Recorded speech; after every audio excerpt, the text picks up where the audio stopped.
Welcome to the Human Meme Podcast. I'm David Bowles, and today we will discuss my new novel, The Held Land, a fractional fiction. This book has been years in the making, and it represents everything I believe literature can do: recover forgotten histories, honor the dispossessed, and ask difficult questions about what we inherit and what we owe. The Held Land tells 3 stories across 159 years, all rooted in a single quarter section of Nebraska prairie. In March 1867, Ezekiel Washington, a black veteran of the 5th United States Colored Troops, files a homestead claim on 160 acres. He builds a soddie with his own hands, breaks the sod, plants corn, and waits for the land to become his. 5 years later, a rigged hearing strips him of everything. He walks off the land he made productive with nothing but his discharge papers and disappears from the historical record. In 1885, a Bohemian immigrant family named Shimmerda purchases that same land at auction.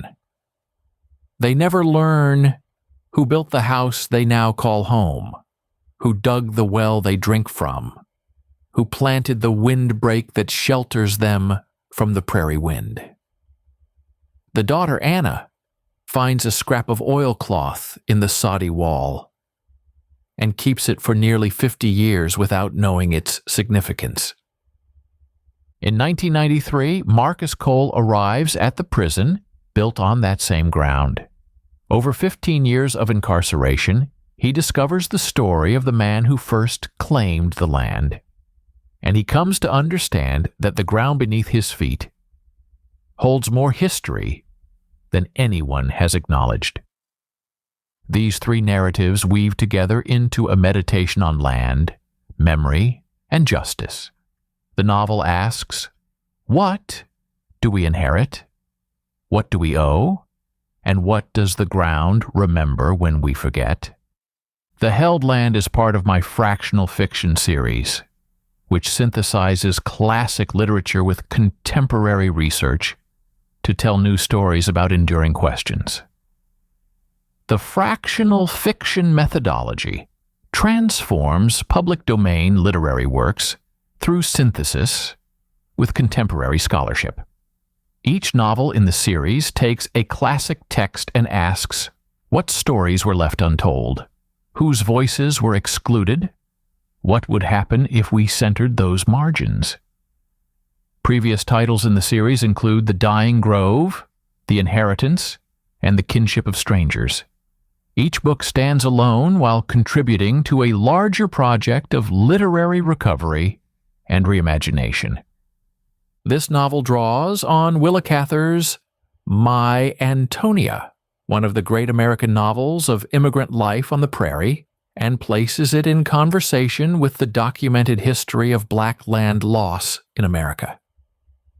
The historical sections draw on extensive primary sources, including War Department records, Freedmen's Bureau files, General Land Office documents, and county deed records.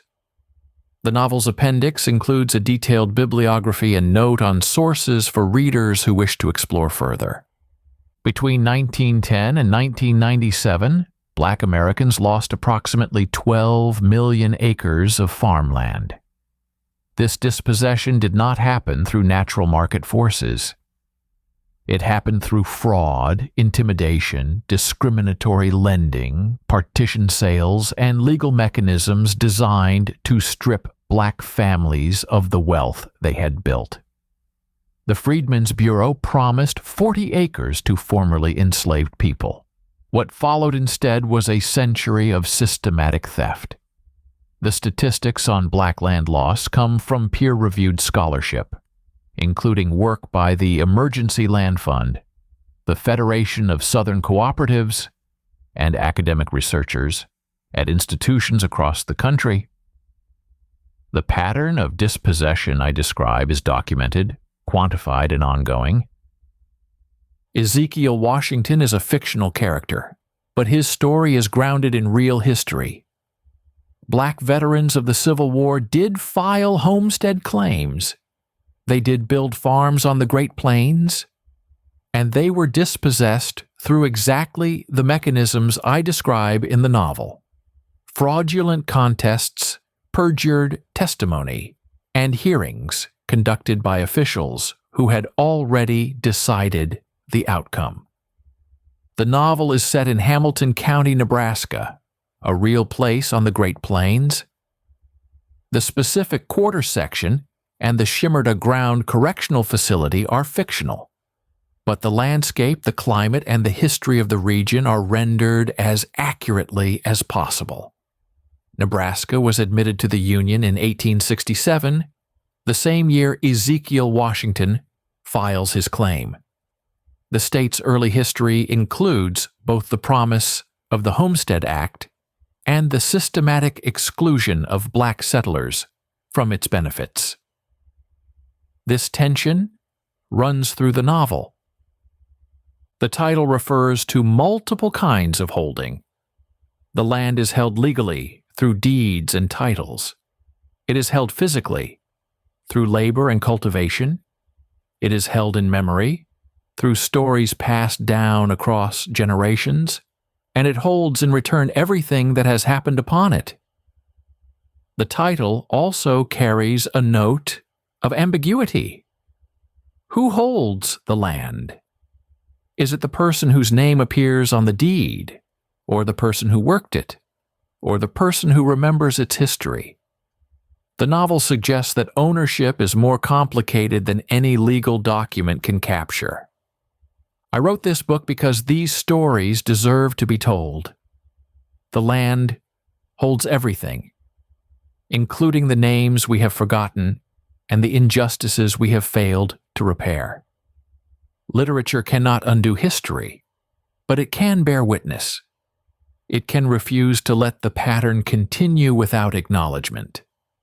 The Held Land is available now in Kindle ebook and paperback editions from Amazon, with additional formats available for download from my website at bowlesbooks.com.